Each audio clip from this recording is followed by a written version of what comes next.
नमस्ते सर्वांना, स्वागत आहे तुमचं आपल्या एका नवीन व्हिडिओमध्ये। आजच्या व्हिडिओमध्ये आपण पाहणार आहोत, आम्ही बनवलेला आहे दिवाळीचा चिवडा पुन्हा। दिवाळी झालेली आहे पण पुन्हा दिवाळीमध्ये जो आपण चिवडा बनवतो कुरकुरीत आणि खमंग असा तो चिवडा पुन्हा बनवलेला आहे। त्याचं कारण असं, दिवाळी तर संपलेली आहे, फराळ सुद्धा संपलेला आहे, पण दिवाळीचा चिवडा मात्र आपण वर्षाचे 12ही महिने खाऊ शकतो। आणि स्नॅक्स मध्ये ही दिवाळीचा चिवडा आपण मुलांना किंवा घरीही चहा सोबत अगदी चांगला लागतो। चला तर मग मी चिवडा कसा बनवते आपण रेसिपी पाहूया। इथे काव्य आणि अनन्या खूप छान मदत करतात, जमतील ती काम करतात नेहमीच। कढीपत्ता साफ करतात, चिवड्यालाही भरपूर कढीपत्ता लागणार आहे। फ्रेश कढीपत्ता आहे आणि एका साइडला सुका खोबरा असं पातळ असं कापून घेतोय, कारण हे खोबरा आपण फ्राय करणार आहोत गोल्डन कलर येईपर्यंत। आणि इथे चिवड्यासाठी घेतलेला आहे कढीपत्ता, खोबरा, मिरची, लसूण, फुटाण्याची डाळ आणि शेंगदाणे, आणि बाकी मनुके वगैरे तर असणारच आहेत। आणि मोहरी आहे एका साइडला। आता छान असं आधी आपण मोठा भांड घेऊया, म्हणजे पातेलं वगैरे घेऊया आणि बऱ्यापैकी तेल टाकायचं आहे, वापरायचं आहे, कारण चिवडा जास्त आहे त्याला। आणि या सर्व गोष्टी फ्राय करायला तेल बऱ्यापैकी लागणार आहे। 7 ते 8 चमचे तेल घेतलेला आहे। त्यामध्ये आता आपण पहिल्यांदा शेंगदाणे वगैरे फ्राय करून घेऊया। खरपूस असे शेंगदाणे फ्राय करून घ्यायचे।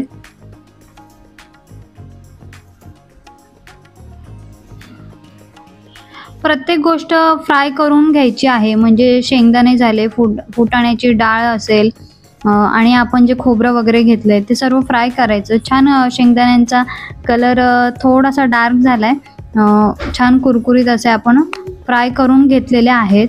आणि चिवड्यामध्ये ऑब्विसली मीठ, मिरची वगैरे सर्व छान टेस्टी होणार आहे। आता हे सर्व जिन्नस जे आपण फ्राय करून घेणार आहोत। शेंगदाणे फ्राय झाल्यानंतर आपण खोबरा जे पातळ कापून घेतलं होतं ते फ्राय करून घेऊया। छान गोल्डन कलर येईपर्यंत खोबरंही फ्राय करून घ्यायचंय। आणि खोबरं फ्राय केल्यानंतर छान कुरकुरीत लागतं, टेस्टी लागतं। छान बारीक आचेवर फ्राय करायचंय। ह्या आपण दगडी पोहे म्हणतात आमच्या इथे, तुमच्या इथे काय म्हणतात नक्की कळवा। याचा आपण चिवडा बनवणार आहोत। एका साइडला छान खोबरंही फ्राय करून झालेलं आहे, छान तळून झालंय खोबरं, गोल्डन कलर झालेला आहे शेंगदाणे आणि खोबऱ्याचं। बाकीचे जिन्नसही आपण फ्राय करून घेऊया। आणि याच तेलामध्ये आपण मोहरी, कढीपत्ता वगैरे टाकून चिवड्याला फोडणी सुद्धा देणार आहोत।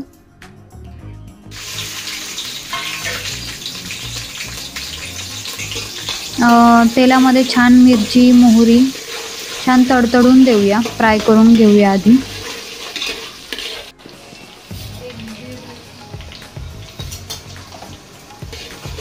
मोहरी टाकायची। आता चिवडा जास्त असल्यामुळे बऱ्यापैकी मोहरी टाकायची, मी 2 चमचे टाकलेले आहे,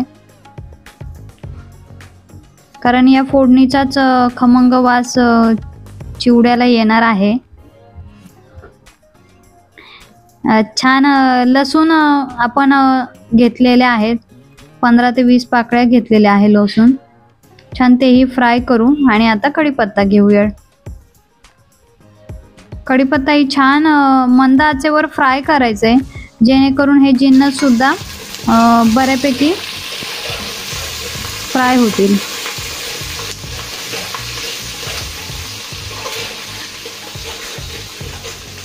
खूप छान खमंग असा वास येतोय। आता या सर्व गोष्टी फ्राय झाल्यानंतर फुटाण्याची डाळ घेतलेली आहे आपण 1 वाटी, ते सुद्धा यामध्ये फ्राय करून घेऊया आपण।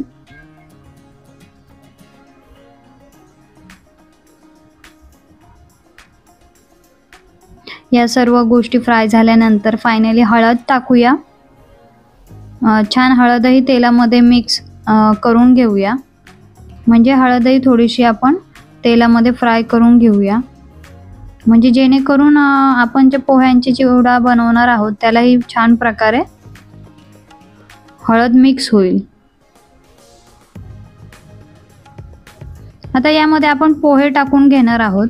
छान पोहे टाकून मिक्स करून घ्यायचे व्यवस्थित अगदी। आपण जी फोडणी दिलेली आहे ती पूर्ण व्यवस्थित मिक्स करून घ्यायचे, जेणेकरून तिखटपणा छान लागेल चिवड्याला आणि आपण जी फोडणी तयार केलेली तिचा खमंग असा वास लागेल चिवड्याला छान असा। छान मिक्स करायचे आणि आपण जे आता बाकीचं जे खोबरं आणि शेंगदाणे तळून घेतलेले आहेत ते पण आपण याच्यामध्ये आता मिक्स करूया। छान मिक्स करून झालेलं आहे चिवडा। शेंगदाणे खोबरं मिक्स करू, सर्व गोष्टी छान व्यवस्थित मिक्स करून घ्यायच्यात।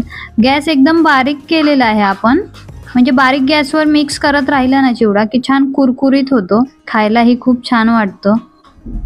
आता आपण या चिवड्यामध्ये चवीनुसार मीठ टाकणार आहोत, कारण आपण बाकीचे जिन्नस तळले तेव्हा मीठ टाकलेलं नाही, आपण वरून मीठ टाकणार आहोत आणि मंद आचेवर छान पुन्हा मिक्स करणार आहोत चिवडा।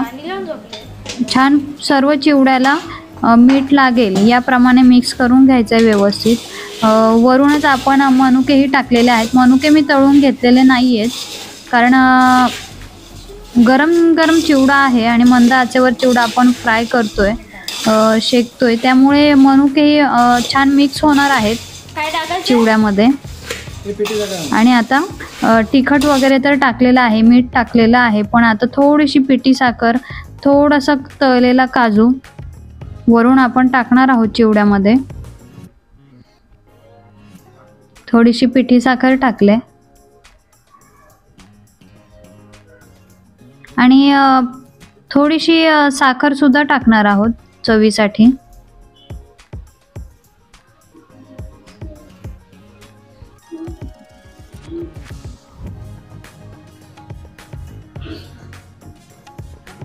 असा हा चिवडा घरी नक्की तुम्ही ट्राय करून पहा। दिसायला तर खूप सुंदर दिसतोय, खरं तर अगदीच खमंग, कुरकुरीत आणि चविष्ट झालेला आहे चिवडा।